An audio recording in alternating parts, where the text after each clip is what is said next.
আগামীকাল সারা দেশে সকাল সন্ধ্যা হরতালের ঘোষণা দেয় বিএনপি। শনিবার বিকেলে নয়াপল্টনের সমাবেশ থেকে বিএনপির মহাসচিব মির্জা ফখরুল ইসলাম আলমগীর এই রাজনৈতিক কর্মসূচির ঘোষণা দেন। হরতালের ঘোষণার পরপরই বাসে আগুন দেওয়া শুরু হয়েছে। পুলিশ ঘটনাস্থলে গেলেও কে বা কারা আগুন দিচ্ছে সে তথ্য জানা যায়নি। রাজধানীর কাকরাইল, মালিবাগ ও কমলাপুরে 1 ঘন্টার মধ্যে 3টি বাসে আগুন দেওয়া হয়েছে। শনিবার বিকেল 4:30 থেকে 5:30টার মধ্যে এসব ঘটনা ঘটে। প্রথমে বিকাল 4:30টায় মালিবাগ মৌচাক ফ্লাইওভারে বলাকা পরিবহনের একটি বাসে আগুন দেওয়া হয়। একই সময় কমলাপুরে বিআরটিসির একটি বাসে অগ্নিসংযোগ করা হয়।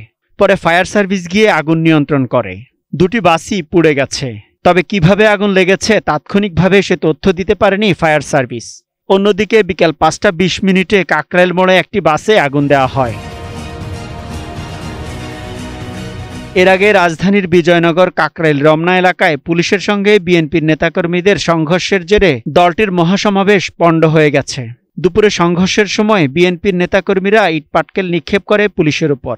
তাদের ছত্রভঙ্গ করতে বিভিন্ন অলিগলি ও রাস্তায় ক্রমাগত রাবার বুলেট, টিয়ারশেল ও সাউন্ড গ্রেনেড ছুটতে দেখা যায় পুলিশকে। এতে নয়াপল্টন, বিজয়নগর, কাকরাইল এলাকা পুরো ফাঁকা হয়ে যায়। বিএনপির সঙ্গে সংঘর্ষে একজন পুলিশ সদস্য প্রাণ হারিয়েছে। আহত হয়েছেন অর্ধশতাধিক। সরকারের পদত্যাগের 1 দফা দাবিতে রাজধানীতে বিএনপি ও জামায়াত মহাসমাবেশের আয়োজন করে। নির্ধারিত সময়ের সোয়া 1 ঘণ্টা আগেই দুপুর 1:15টায় নয়াপল্টনের দলীয় কার্যালয়ের সামনে মহাসমাবেশ শুরু করে বিএনপি। তবে কিছুক্ষণ পরেই পুলিশি হামলার অভিযোগ এনে সমাবেশ স্থগিত করে দলটি। সমাবেশকে ঘিরে পুলিশ, বিএনপি ও আওয়ামী লীগের সংঘর্ষে রাজধানীর বিভিন্ন পয়েন্টে রণক্ষেত্রের সৃষ্টি হয়।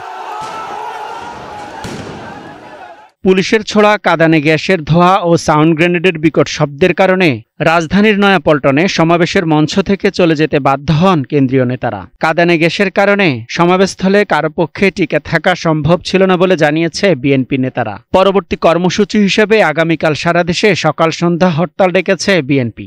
হরতালের ডাক দিয়ে সমাবেশের সমাপ্তি ঘোষণা করে দলটি। শনিবার বিকেলে নয়াপল্টনের সমাবেশ থেকে দলটির মহাসচিব মির্জা ফখরুল ইসলাম আলমগীর এই ঘোষণা দেন। আগামীকাল সকাল সন্ধ্যা হরতাল।